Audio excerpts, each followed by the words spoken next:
So Challengers was directed by Luca Guadagnino and it stars Zendaya, Mike Feist, and Josh O'Connor. And in this movie, three tennis players played by those three actors become intertwined with each other over the course of several years, all leading up to this Challengers tournament where two of them are competing. So this was a movie that I've been hearing about for a while. I remember it was supposed to come out sometime last year, but got delayed because of the strikes. And now the movie is finally out here, and now it's finally out there. And so, honestly, it looked kind of fun. It looked like it could have been a good time. It looked like it could have been, like, kind of this weird, like, twisty thriller that's also a bit comedic, also a bit dramatic as well, clearly over the top and such. And, yeah, it looked pretty fun. Well, so I saw it, and I thought it was a good time, for the most part. I definitely had a lot of fun with this movie. I think this movie's a lot more fun than I feel like it would have been under a different director. But I'll talk about that. I'll talk about the rest of the movie. Let's start off with the actors, who I think did a fantastic job in this movie. I thought Zendaya was really good in this movie as the lead. She usually is a supporting actress, like she was a supporting character in Dune, a supporting character in Spider-Man, a supporting character in Greatest Showman. Here, I thought she did a really good job as the lead. I thought her character was very fascinating. I definitely understood a lot of the things that she was kind of going through with this movie, and it's definitely a really good performance. Mike Feist and Josh O'Connor are also really good in this movie too. I did believe the chemistry between all three of them at various points in this movie. Mike Feist, I thought he was really good. He's probably like the best. I don't want to say he's the best character, but like he does the least mean things in this movie. Josh O'Connor balances between like being really smarmy and just being like you understand like a lot of things that he's going through, but you also kind of like hate a lot of the stuff that he's doing in this movie. So it's like he kind of balances that out perfectly.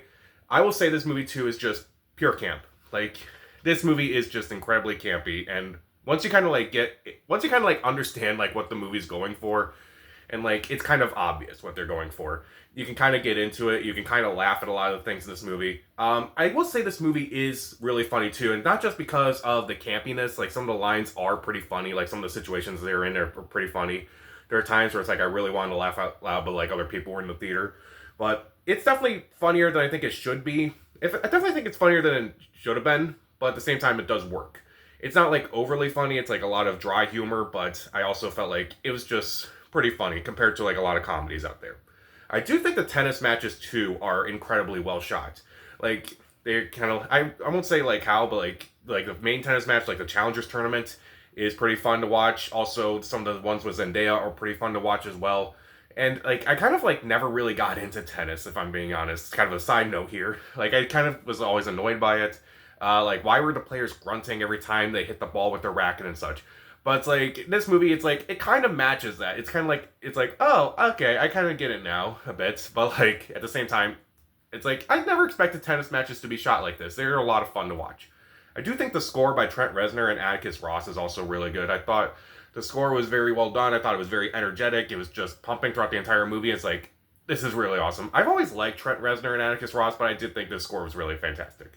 And I do think that there's no bad guy in this movie. Like, there's no main villain. Everyone's just kind of awful in this movie. And I kind of like that about this movie. It's like, everyone's kind of awful in this movie, but you kind of understand where everybody's coming from. It's like, yeah, Zendaya does some pretty terrible things in this movie, but you understand everything she's going through.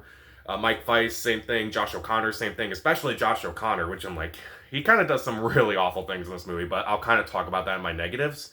But I definitely feel like they kind of like match each other perfectly. Again, their chemistry is really well done. They kind of like balance each other out with like a lot of their actions and such, so it does make sense. But let's talk about the things I don't like in this movie. I feel like the actions of this movie of some of the characters are going to put off some people. Like not just like some of the things you see in the trailer, but like some things you don't see in the movie. You don't see in the trailer. Like so many times in this movie where I was thinking to myself, this character's not doing this. You're really not doing this. And it kind of almost made me dislike the character, but then again, I kind of realized they're all kind of just bad people already, so it's like, okay, I guess it kind of makes sense. Also, Zendaya has a daughter with one of the characters in this movie. I won't say who, but there's no reason for her to have a family in this movie. Like, there's really no reason for it. It's just kind of like random. It's like there are no stakes involved with it. It's just a random character kind of just thrown in just for the sake of having someone else in there. And I just felt like there was just no reason for her character to have a daughter. Also, it doesn't really help that they both look incredibly young to have a daughter. So, but I won't spoil who it is. Also, the ending, I feel like a lot of people are also going to be mad about the ending. It's definitely ambiguous. It definitely ends on a cliffhanger in a way. But I definitely have a theory about like what the ending is going to be like, what like the actual ending off screen is going to be like. But I feel like a lot of people, kind of like with some of the character actions, I feel like people are going to be upset over the ending because it doesn't like entirely end. I can understand like what they were going for, and again because of like the campiness of this movie and kind of like what the subtext of this movie is like.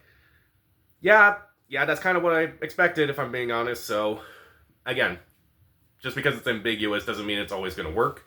So, but personally, I kind of like, I think I know what's going to happen afterwards. So, but I still think this movie is pretty well done. I do think the actors do a fantastic job. They have great chemistry with each other. The camp is really just all over the place. The tennis matches are well shot. The score is really good. It's pretty funny throughout. The characters themselves are pretty interesting as well. And even though I feel like there's some unnecessary additions to this movie and also some actions I feel like are just not great for the characters themselves.